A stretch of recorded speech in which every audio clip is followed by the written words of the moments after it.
नमस्कार। मोहम्मद बिन कासिम, जिसने अरबों का राज्य सिंध में और उसके बाद भारत के कई इलाकों में बसाया, लेकिन बहुत कम लोग जानते हैं कि भारत की दो बेटियों ने आगे चलकर उससे बदला लिया था। एक ऐसा बदला जिसके सामने वो कुछ नहीं कर पाया और उसने उन दो लड़कियों के सामने पूरी तरह से घुटने टेक दिए। आज इंडिया नाउ एंड हाउ में मैं आपका होस्ट अंकित आपको उस ऐतिहासिक बदले की कहानी सुनाऊंगा जो ली थी सिंध के राजा दहीर की बेटियों ने अपने पिता के मृत्यु के बाद।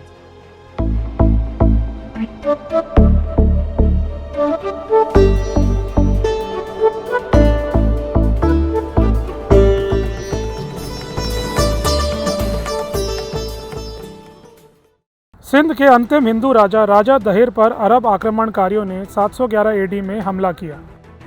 ये हमला था राजा के कैपिटल अरोर सिंध में, जिसके बाद राजा की मृत्यु हो गई। इंडस नदी के पास बसा ये शहर अरबों के लिए जीता था पाकिस्तान के आज के एक हीरो मोहम्मद बिन कासिम ने। कासिम उमैयद खलीफा का जनरल था जो आज के सऊदी अरेबिया, यूएई और बाकी अरब इलाकों पर राज करते थे। लेकिन कासिम ने जीत के बाद इस्लाम के नाम पर राजा दहीर की बेटियों और बेटों को गुलाम बनाकर खलीफा के पास भेजा। उस समय के खलीफा थे सुलेमान इब्न अब्दुल मलिक। राजा की दोनों बेटियां सूर्य देवी और प्रमिला देवी को किसी भी कीमत पर गुलाम नहीं बनना था और साथ ही सिंध की हार और अपने पिता की मृत्यु का बदला लेना था। कैद में इराक जाती सूर्य देवी ने बहुत सोचा और उनको एक आइडिया आया, वो आइडिया जिसने बिन कासिम और खलीफा को हिलाकर रख दिया। खलीफा ने जब सूर्य देवी को बुलाया तो सूर्य देवी ने अपनी उस चाल को चला। खलीफा के पास जाकर उन्होंने ये कहा कि उनसे पहले मोहम्मद बिन कासिम ने उनको कुछ दिन अपने पास रखा था और उसके बाद यहाँ भेजा है। खलीफा को बहुत गुस्सा आया। उनको लगा कि मोहम्मद बिन कासिम ने बिना पूछे ये कदम कैसे उठाया।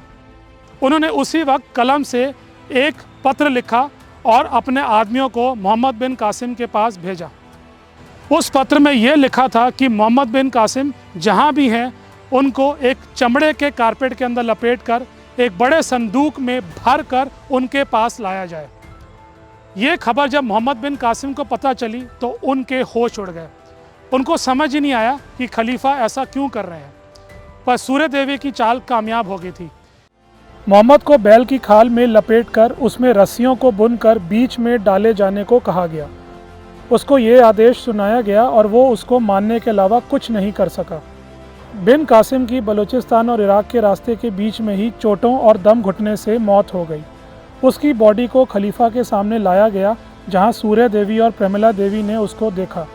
उन दोनों का बदला पूरा हो चुका था, पर उन्होंने वहां पर सबके सामने बड़ी दलेरी दिखाई और ये बता दिया कि उन्होंने छल से उसे मरवाया है।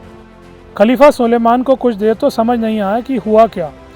दो 17 से 18 साल की लड़कियों ने उनको भरे दरबार में बेवकूफ़ बनाया और उनके चहीते बिन कासिम को उन्हीं के आदेश से मरवा डाला। सुलेमान ने उसी समय सूर्य देवी और प्रमिला देवी को जिंदा दीवार में चुनवा देने का आदेश दे दिया। दोनों बहनों ने बिना किसी विरोध या डर के अपनी किस्मत को स्वीकार कर लिया। इस सूझबूझ और बलिदान ने आगे आने वाले राजाओं जैसे बप्पा रावल और विक्रमादित्य को बहुत बल दिया और उन्होंने अपने दम पर करीब 400 सालों तक अरबों को फिर देश से दूर रखा। बहादुरी और सूझबूझ की ये कहानी जो हर बच्चे को देश में पता होनी चाहिए थी, वो शायद ही थोड़े बहुत लोगों को आज पता है। हम ऐसी ही एक और दिलचस्प कहानी इंडिया नाउ एंड हाउ के अगले एपिसोड में आपको बहुत जल्द बताएंगे। उसके लिए बस थोड़ा सा और इंतज़ार करिए। लौट कर आता हूँ मैं बहुत जल्द। नमस्कार, जय हिंद।